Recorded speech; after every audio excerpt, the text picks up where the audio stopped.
Now you're going. Hi, everybody. Welcome to the session. I hope you can all hear me. I'm seeing some interesting messages about people having a good weekend ahead planned. We're nearly there. Some sunny weather where you are. In London, it's not so sunny today, so I'm happy to be indoors.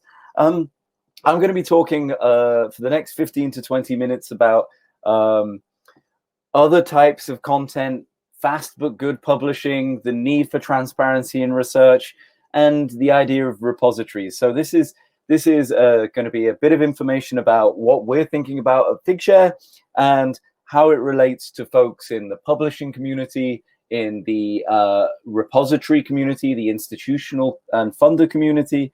So I'll be jumping around a little bit, but hopefully there's a bit of a theme to it. And if you have any questions, please pop them in. You can always get me afterwards at mark@figshare.com or at Mark Hahnel on Twitter. So without further ado, I mentioned we build repositories. We look after a lot of different types of content. Those of you who are clients of ours already, you may recognize some of the different types of content that we work with here, and the repositories that we build. We see ourselves as a policy compliance service provider. So we tick a lot of the boring boxes.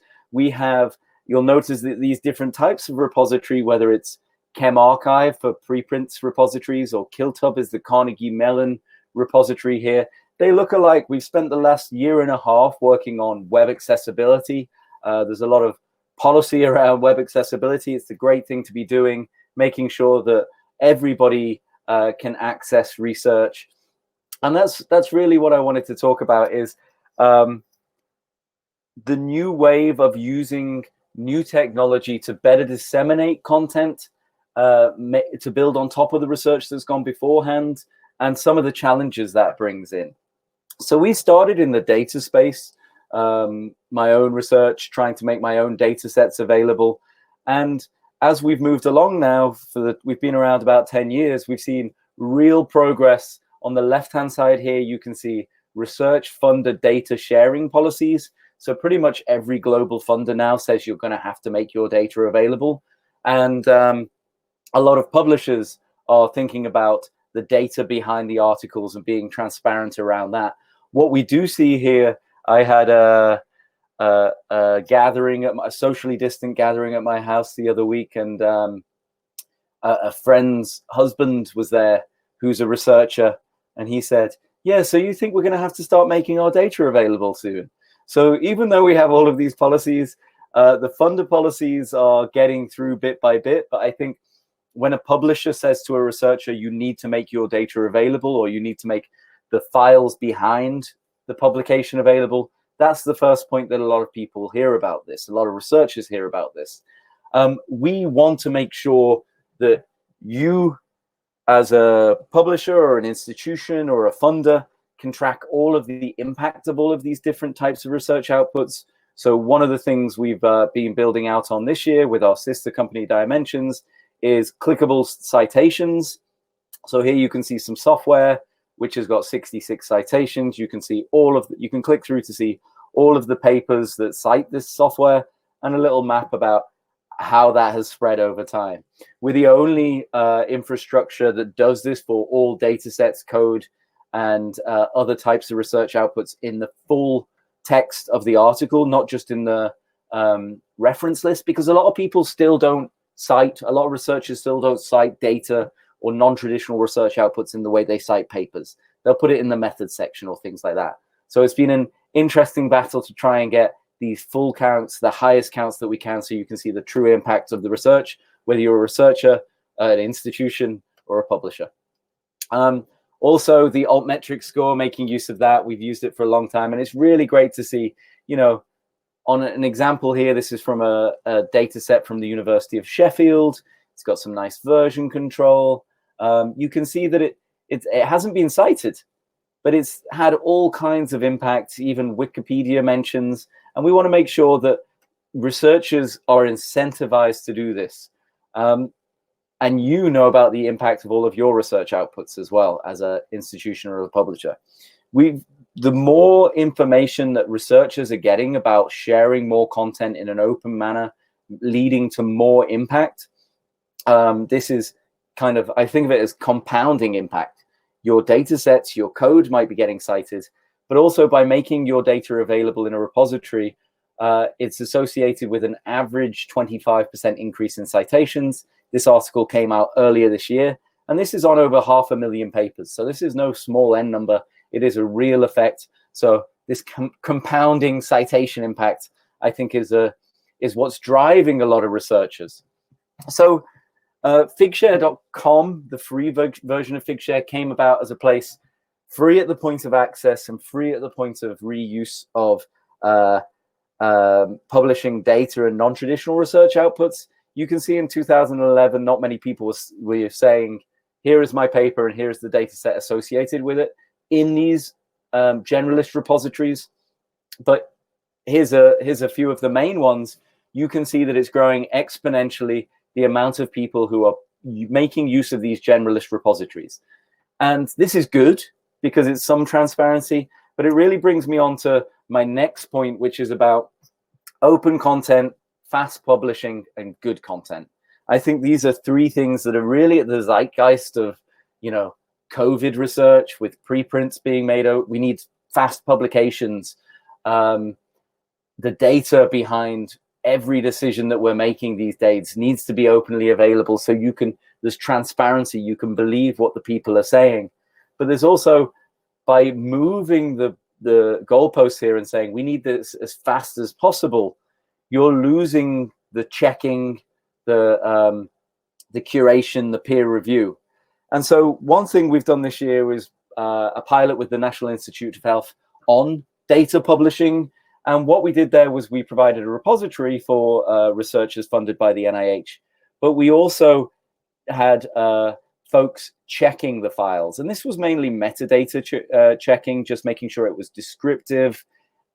This makes it more discoverable, gives it a good title. And so researchers would submit, our team would check, and then these data sets would be published.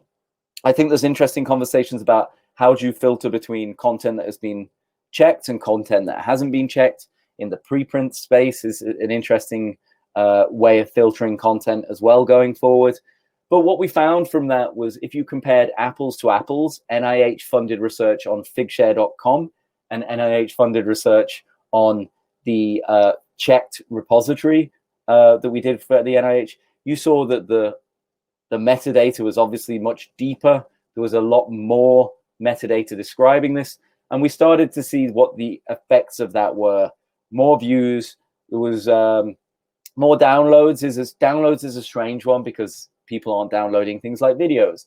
But I think we can continue to monitor that and see what the citation impact is. And I'm really interested in piloting with research organizations and publishers about checking data and what the model is there. Who pays, who checks, how much, those kind of things I'm really interested in learning at the moment. And then let's just think about more open content. There's a lot of other content in the repositories that we power. So I've talked about preprints already. If you're interested in getting a out-of-the-box preprint server like ChemArchive or TechArchive or Sage Advanced, we provide the infrastructure for those, can get you very far, very fast. And with universities, we've moved into providing repositories for papers on the right-hand side with the Francis Crick Institute. On the left-hand side, this is the Hammer Purdue thesis repository. So we've become a good gap filler for where you need a repository and say, we don't want to continue to build our own repositories because it's a higher level of technical support needed. And what we say is we take care of a lot of the boring stuff. With the different types of repositories, we also see people who bring all of these different types of repositories together into one. So this is Monash University in Australia, and you can see they've got a geophysics group. They've got their thesis repository in here. They have a visualize your thesis competition, which is loads of videos. And what this looks like is these sub repositories. So this is one step up from the generalist repository. Thematic repositories, where you can control the metadata and kind of nudge people into better practices. I think this idea of subject-specific repositories, where there's very niche types of data go in there, and niche types of checks, and niche types of metadata, that is the goal. But there's not a subject-specific repository for every type of research. And so if you go to the other end of the scale, it's the generalist repositories. So now we've got people making their data available, these different non-traditional research outputs available. How can we nudge them towards thematic repositories? And I think institutions have a big role to play here. Funders have a big role to play here. And even publishers. You can imagine societies coming together to say, we as the societies are going to have the repository to publish your data. We'll do the checks. There's interesting business models around that as well. So I'm very interested in all these new ways of publishing content, fast but good. And we see that with some of the repositories that we're doing for universities. Some of them at the top here are data repositories, so data.newcastle.ac.uk, and some of them are more hubs of content, lots of different types of content. So Ziva Hub and Kilt Hub, Cape Town and Carnegie Mellon. Custom domains is something we added a couple of years ago. If you're a client and you want one, we can set that up for you, no problem. It's really your repository, your technology, your publishing platform that we're building. I mentioned policy compliant infrastructure. I'm not going to bore you with all of these details about what we do. I didn't know whether to laugh or cry when we, pulled out our Figshare pandemic action and recovery plan. The fact that we have one for our ISO standards is really interesting, but luckily we haven't had to pull it into effect in this pandemic. But I mentioned WCAG 2.1, Section 508. This is good practice for these modern technologies for publishers and institutions. You should be using tools that anybody can use, disability or no disability. We take care of we're a data site node, so we can provide data site DOIs for all these non-traditional research outputs. So we just try and remove these steps so you don't have to sign multiple agreements with multiple different setups. We are a node, so we can provide you your own DOIs that you take with you if you move to another system. Non-sticky infrastructure obviously is essential these days. Other things we've been building on this year with the platform for everybody: better search, better faceted search, so content is more discoverable, but also it's a building block for filtering on, when I say before, how do we filter content that has been checked by someone or hasn't been checked? How do I filter on fair badges in the future? This is the framework to take that forward. But we also changed our link structure, so we treat different types of content differently, working with Google Scholar, Google Dataset Search to say, if it is a paper, it can get a handle and go to Google Scholar. If it's a dataset, it gets a dataset DOI and goes to Google Dataset Search. Lots of little subtle in the background tweaks to make sure that the content ends up at the right place. So I mentioned Google Dataset Search. There's many others. We're also indexed in Dimensions right now. So there's lots of opportunities there. It's just prioritizing what to do first. In terms of nudging best practice, again, using Dimensions, which is just a fantastic repository of information for us, a fantastic tool. I would love to hear how other people think we should be using Dimensions. We can just encourage researchers to put in their grant code and actually search for it on Dimensions. And what that does is it makes it easy so you don't have to remember the code, but it also hard links to the actual grant code itself and allows compliance with policies, makes it really easy to do something that otherwise is quite difficult. So the last thing I'd like to talk about in the last couple of minutes is where we're really going now with, if you got me 10 years ago, I'd say everything should be as open as possible. And we really know that that's not the case. There is some information that needs to be held back for certain reasons, commercial reasons, data sensitivity reasons. And so what we're thinking about here is really in line with the European Commission, as open as possible, as closed as necessary. We have some new features that went live this week. which is we already supported embargo periods and metadata only records. But this is what's gone live this week. If you're a client, you should have heard about this and you can turn this on today. We haven't shouted about it public yet because we're making sure it's all rolled out properly. But publishing to certain communities. So on the left here, you can see, shout out to Monash. We always use them as the demo. But you can just publish to Monash University's IP range or just certain groups within the university in this case. But again, you can imagine just publish these videos to anybody who's logged in at the society as a societal benefit. That restricted access publishing is very beneficial there. You can also do this with, we've copied a lot of what Google are doing in terms of generating private links and just sharing private links, sharing content faster. Anyone logged in at this institution can see this link, but nobody else can. It's like Google link sharing on steroids because you can define how long people can access that content as well. And then when we're thinking about where we go from here, it's really thinking about allow people to request access to content. So here you can say anybody can request access to these files, and there will be a metadata only record published. So people can find it and say, hey, this clinical trial data, I'd really like to get my hands on. So you can suggest why it's not available to everyone. And then we can start thinking about who is allowed to be granted access. Here you can see I could be searching for content. I find it here and it says it's under embargo, but I can request access to the files and I can give reasons why I think I should have access to those files. So working, if you're interested in that side of things, I'm more than happy to talk about where I think we're going with that over time. And the final thing, this was information overload, I appreciate, is metadata improvements. The whole aim here, right, is to be able to put in any metadata schemas and pull it out in any format. So put all the metadata in as METs and pull it out as RDF. We're moving towards that. We already allow the pullout, but the visibility of metadata only to admins or only to the API, this is something that we get a lot of requests for.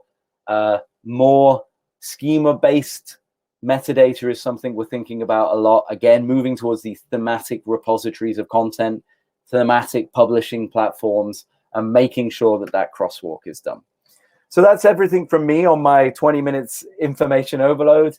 If you have any questions, I'm happy to answer them now, or you can get me via these two channels. So I will come back to the screen and stop sharing. And if anybody has any questions, I'm happy to answer them now. There's a shout out to David Groenewegen.